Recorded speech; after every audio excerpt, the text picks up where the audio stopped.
So this is going to be an overview of this chapter on resistance training. The other handout, again, this is not in your text. This is a supplement, and so the focus here in particular is about resistance training and how you prepare program, design, evaluation, and that sort of thing that's specific to resistance training. We cover a little bit about testing and that sort of thing, but again, that's some of this is going to be beyond what we really need to do. So the first thing, when we look at resistance training, we look at the variables associated with developing a program. So obviously, it's a little bit more than just throwing a bunch of exercises. And the difference is in fitness, we want to train full body, and the goal is really to enhance health. Well, it's actually fitness is an extension beyond health, but that's the ultimate goal. But when it comes to performance conditioning, the training is really going to be about the specifics regarding the particular sport. So the first thing we're going to look at is we need to perform a needs analysis, evaluate the sport, and evaluate, certainly the athlete's going to be a secondary component of that. But evaluating the sport is, things that you determine the physics of it, you determine the biomechanics of it, you determine the nature of skills involved, you determine the body types, you determine the forces, the physics. Is it more about speed? Is it about acceleration? And so on and so forth. And then you also, what I like to remind people is, they're going to be playing the sport. They're going to be practicing the sport. So you also analyze some of the things that they do in their practice, so you don't have to be redundant, and that you get to utilize the time that you have with them as best as possible. And then we assess the athletes. And so a lot of times, for an example, even though we're working with, say, a high school football team, some of those athletes may be seniors, some of them may actually be freshmen, or at least sophomores. And so they have different training statuses. In other words, some of them have been training maybe if they've been with you for several years. Others, they may never have trained a day in their life. So some of the exercises may be different, as well as the focus of those different exercises. In other words, more about technique for the younger people, maybe more about the performance aspects, such as, if they're doing a squat, for example, that they can spend more time and focus on force production and actually get into a different level of training than that person who hasn't been training.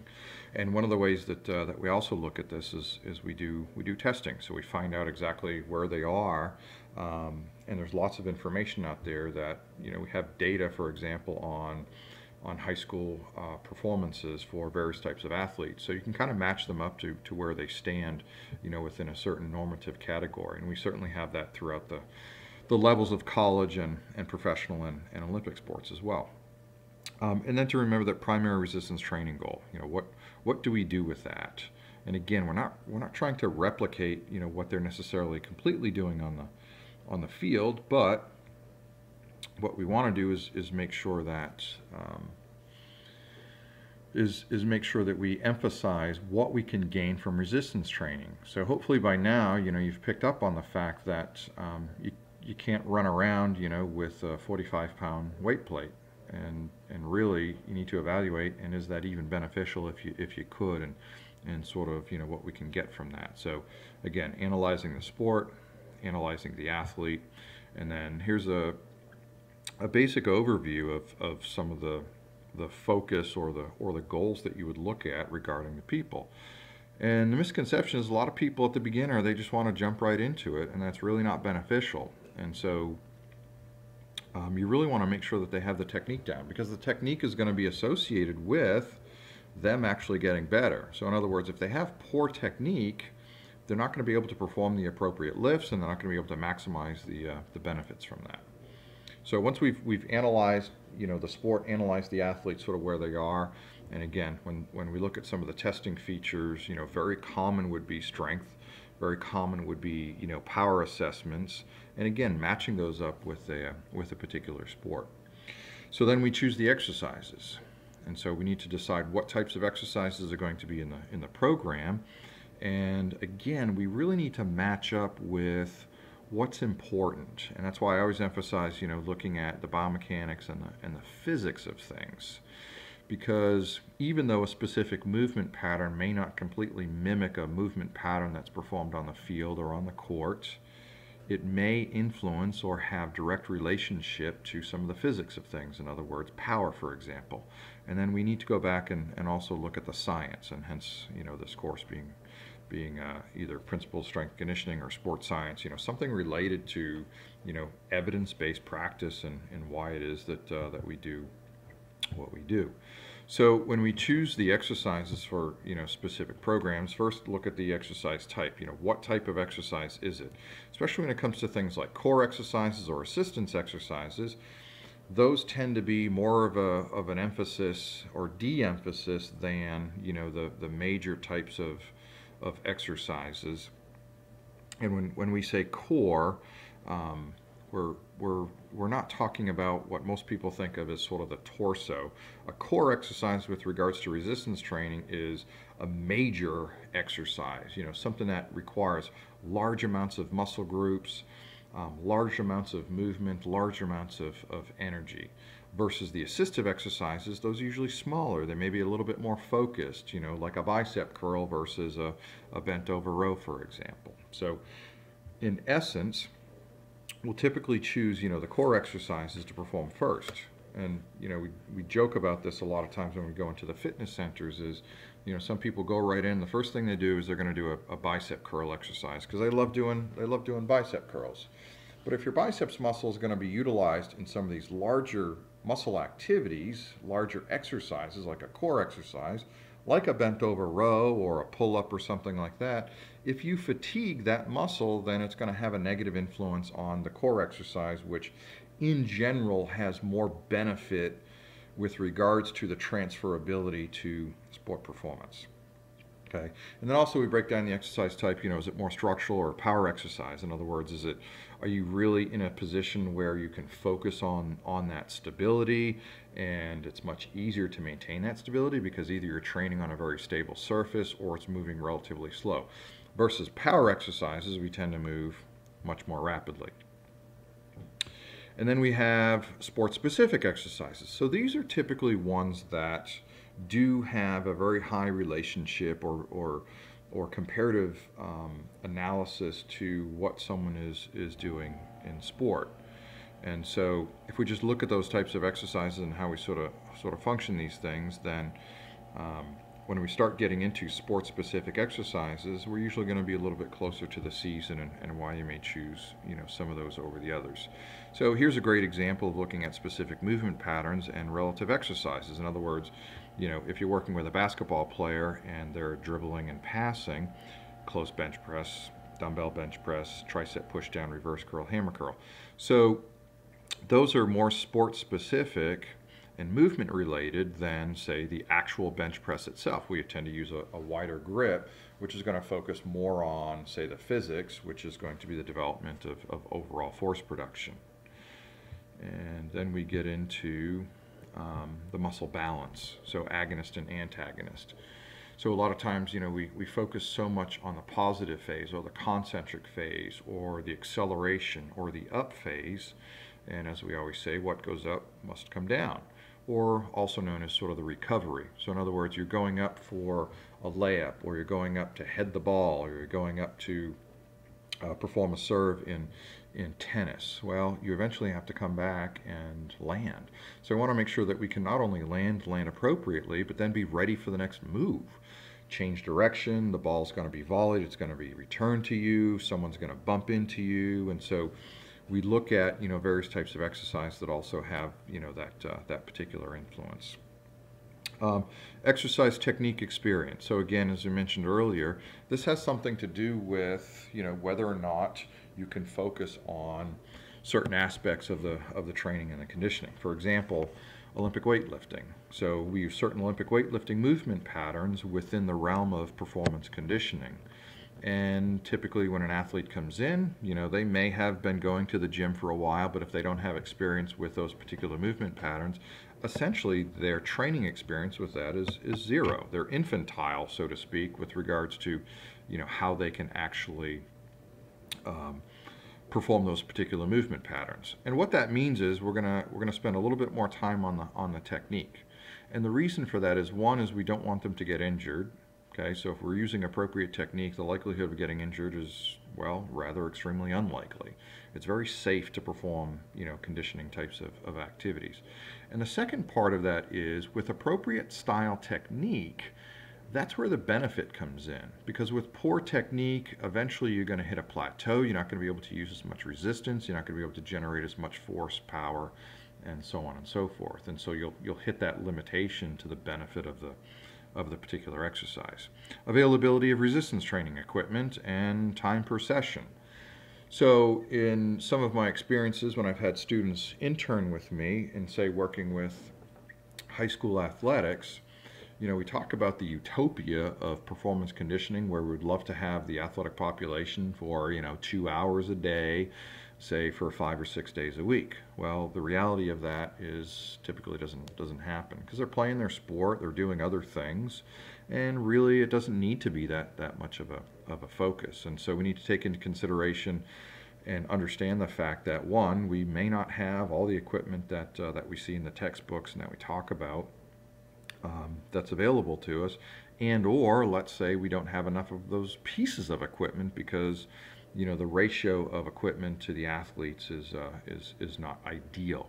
And then looking at the training session time. So I would say typically, especially like at the high school level, you're probably lucky if you're getting them 2 to 3 times a week, maybe an hour at a time. So you really need to make sure that you maximize the time and again, not be redundant and focus on the things that are going to be most beneficial to, getting the most out of a particular training session. Okay. Now, training frequency, and some of that, as I just mentioned, may actually be dictated by how often you can meet with them, and that will also dictate, the types of exercises and how many sets and repetitions. But in essence, the training frequency is how many times they're going to train per week. Typically, we will repeat the same training cycle or the same training day 2 times if we have that ability. And sometimes we may actually be able to do that 3 times, depending on how you actually formulate their particular exercise. Okay, it's also not unusual to possibly do this 1 time a week. The downside of 1 time a week is you may not get the trainability from that. So if you're training with someone and you're trying to teach them something, performing something 1 time a week is usually not going to be effective. And just take a page from the sport coach's book and how often they actually practice. So when they're learning technique, it can be more important, and sometimes that may be more important than focusing on the volume and the force production and things like that, just to make sure that you get them to that level. And hopefully they'll be back next year, so that way when they come back the next year, because honestly, when it comes to conditioning of athletes, it's a long term, and we refer to this as athletic development. It's a very long term event. Just like you get done with an Olympic season, and you've got 4 years, and you plan out the next 4 years. And just like when I have a freshman come into high school or college, plan out the next 4 years, and they need to have an understanding that this is how we're going to develop their training cycle. And part of that is also going to be their training status. And so sometimes you'll get college athletes that come in that also have a very low training status if they weren't getting that type of thing at the high school level. So when we look at the frequency, and this is a general guideline, the beginner 2 to 3 times a week, especially if you're trying to focus on any sort of performance.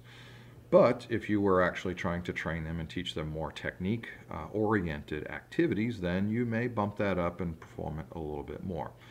But it's not unusual, and I would say advanced, if we're really talking about higher level college, university athletes up to professionals, it's not unusual for them to be training, 4 to 7 days a week, depending on where they are in the season. So even in season, for example, NFL football players, because they only play once a week, they have a little bit different opportunity than, say, a baseball or a basketball, soccer, whatever case, where they may have multiple games a week, because we want to make sure that we don't make them sore, that we don't increase their risk of injury, and so that's why that's highly variable. It's dependent on the sport. It's also dependent on the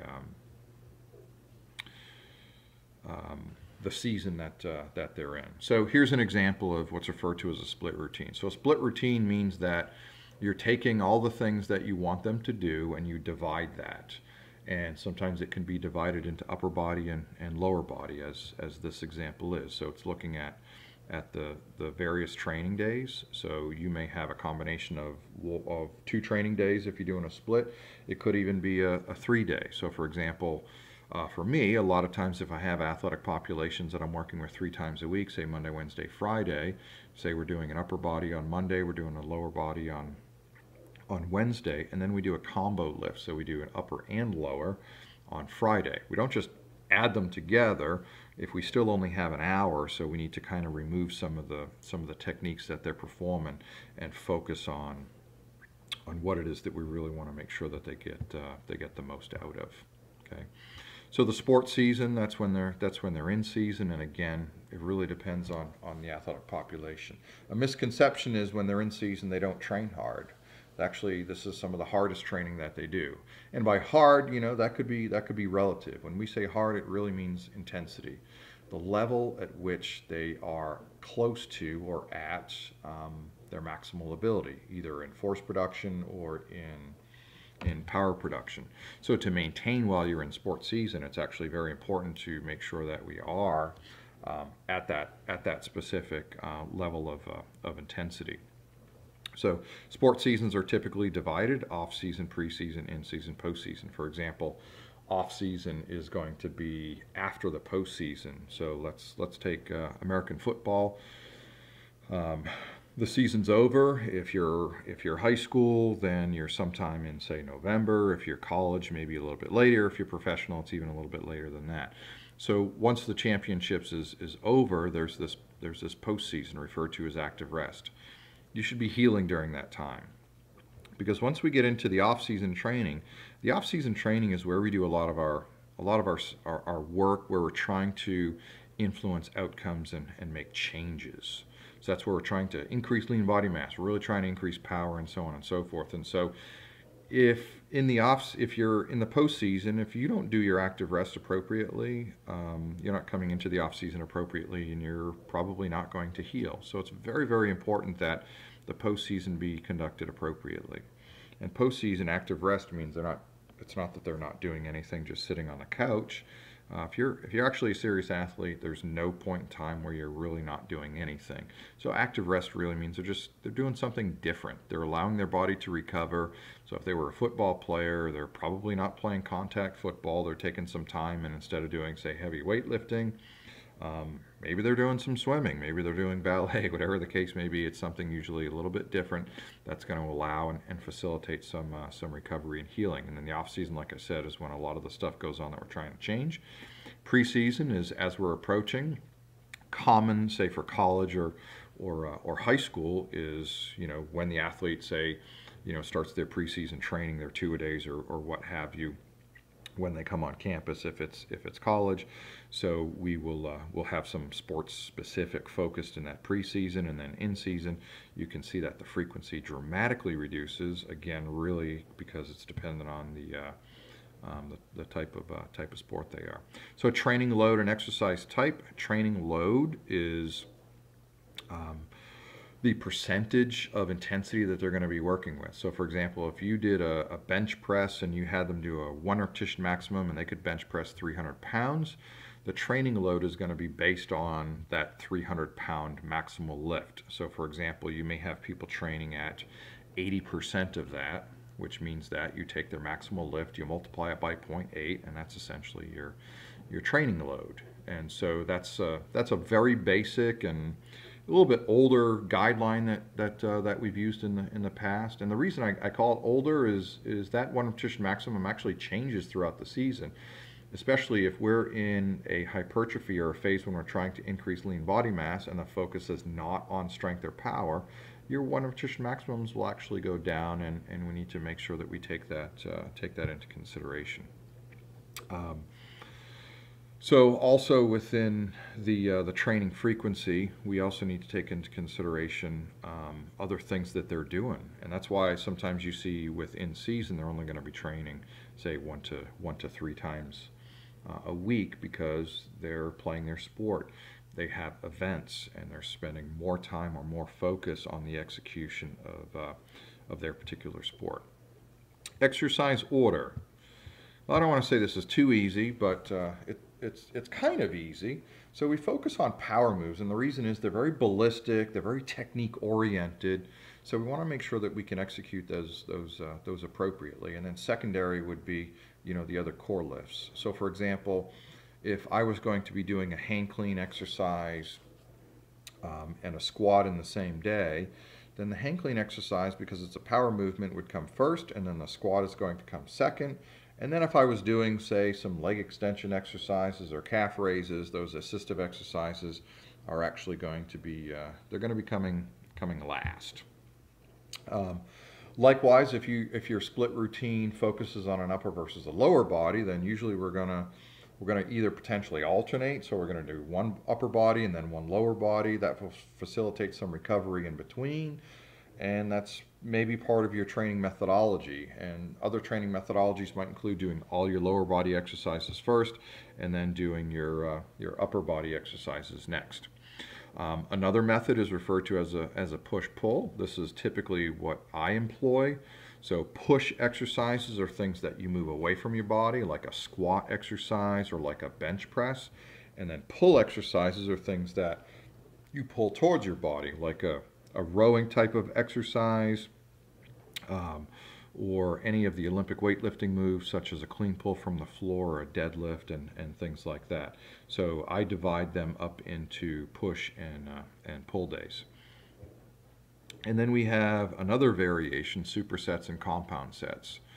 So a superset is 2 exercises, and you do them back to back, and they're for 2 opposing muscle groups. So a very common is to say do a set of bicep curls, and then immediately following the bicep curls, then you do a tricep exercise. Versus a compound set involves 2 different exercises for the same group. So for example, maybe you're going to be doing biceps and you're going to do a standing bicep curl with a straight bar, and then you're going to go over to the cable machine and you're going to do a cable type of curl with some type of say rope pulley or something like that. Training load and repetitions. So there's a nice chart that we can look at here, and that chart gives us some idea as to the percentage relative to the repetition range. So in other words, a 1 repetition maximum, it's referred to that as because you can only do it 1 time. That's your maximal lift. So for example, when we want to see the most that you can do on a bench press, it's 1 time. Okay, and then this chart is actually, it's pretty decent, but remember that there's going to be some fluctuations.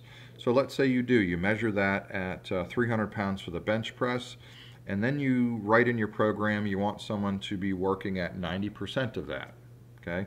Because we're not always working at maximum because we can't get a lot of repetitions in. And so remember that training is a stimulus that results in an adaptation. So if there's no repeated stimulus, it can actually make it a little bit difficult. But maximal lifts in and of themselves are also stimulus producing. So there are points and times when we're going to be getting close to that. But let's say there's a 300-pound 1 repetition maximum bench press, and let's say you're doing a high intensity phase, and you're using a very high percentage. Let's say it's going to be 90%.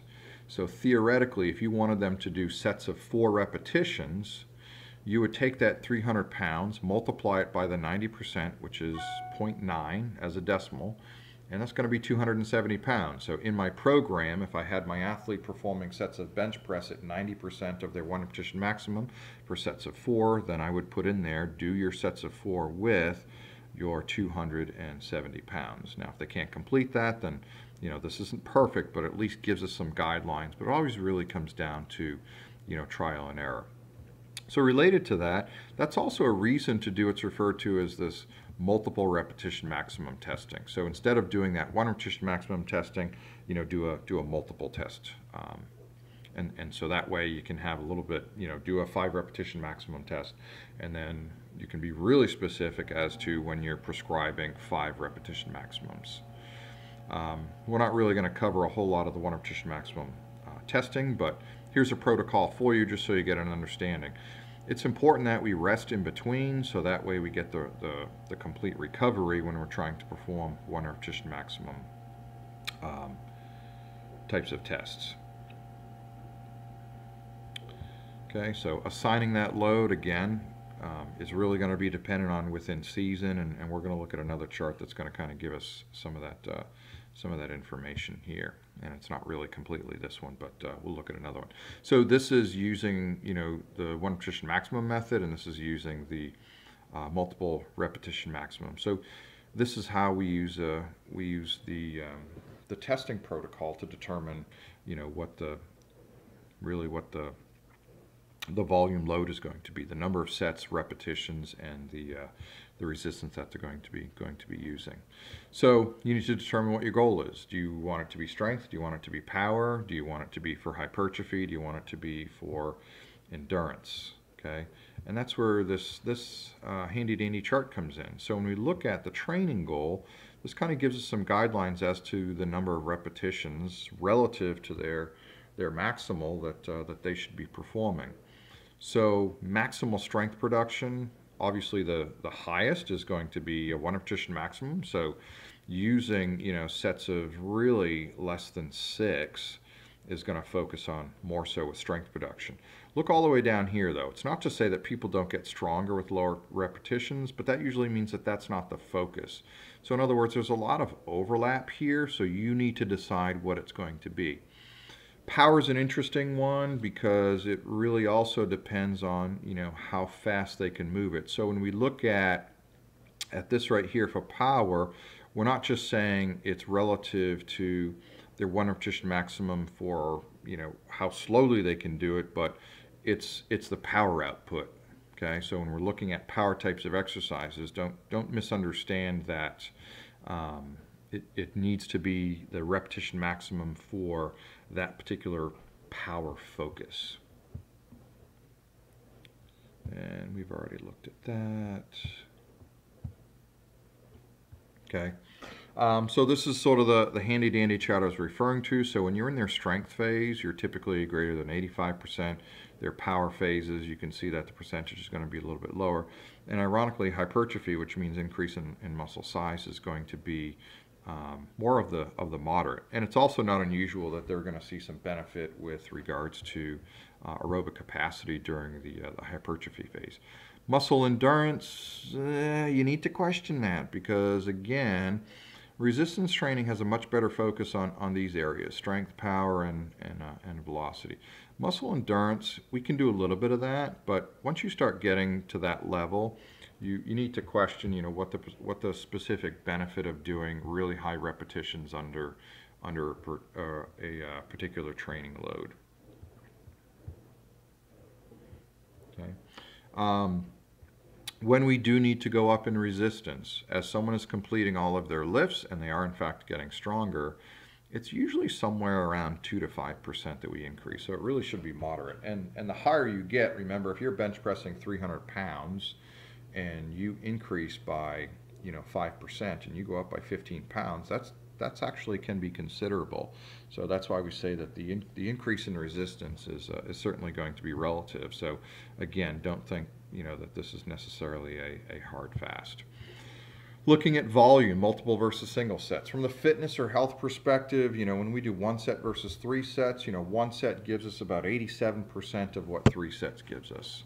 That's a pretty high return for that particular investment. But again, if we are focusing on performance, that extra 13% can actually make a difference, and that's really the reason for our focus. But we don't want to miss out on the fact that volumes can still be low and have benefit. And only point that out specifically because we may only have a certain amount of time with people, especially if it's going to be within season. We tend to use really high intensities, but the volume's actually going to be really low. And the reason for that is volume will be low, so that way, 1, it doesn't take up as much time, and 2, it really minimizes the chances of overtraining and have a negative influence on their overall performance. So here's the volume based on your particular training goal and the sets. And again, I think that's pretty simple and dare I say, self-explanatory. Um, so the volumes are going to be relative to what it is that you're trying to accomplish, whether it's hypertrophy, endurance, strength, and power. But it also has to do with the specific season.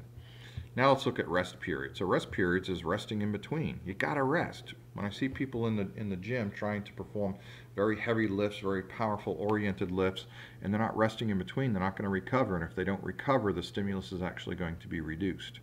So like it or not, this is the way it is. If you're performing a strength exercise, actually you do have to rest. High power exercises, you do have to rest. The nature of hypertrophy and muscle endurance, however, is we're actually trying to push that limit, and so that's why we don't tend to rest as much. We also don't deplete the energy stores in the muscle, and if you remember, that's your creatine phosphate and adenosine triphosphate, your ATP. So these are the general rest periods that you're going to be using, and you kind of put this all together. And there was I always include that chart for the handout. So typically, most of these manipulations will take place in the off season. So the off season is when we're going to manipulate, and oftentimes we'll focus on hypertrophy first because we increase lean body mass a little bit, and with an increase in lean body mass, we can then focus on an increase in strength and an increase in power. And it kind of goes through that sequence. So in other words, focus on in the off season, a period of time is going to be dedicated to hypertrophy. Then we're going to shift gears a little bit, and we're going to move into strength. So strength is, again, a good base for force times velocity equals power is going to be a good basis for power. But remember that we also need to maintain that strength stimulus, and so that's why when we cross over into the power phase of training, as we approach the end of off-season and the beginning of preseason, we always maintain high-intensity strength exercises as well. And then once we get into the preseason and then into the in-season, it's all going to be about maintenance, especially in season. So preseason gives us that sport specificity. That's when we're going to start adding some of those exercises more related to the movement mechanics and maintain some of the physics of it. And then once we're in season, it's all about sport specificity. And so let them play their game, do their practices. So our job is to maintain force and power production, which means that high intensities and low volume.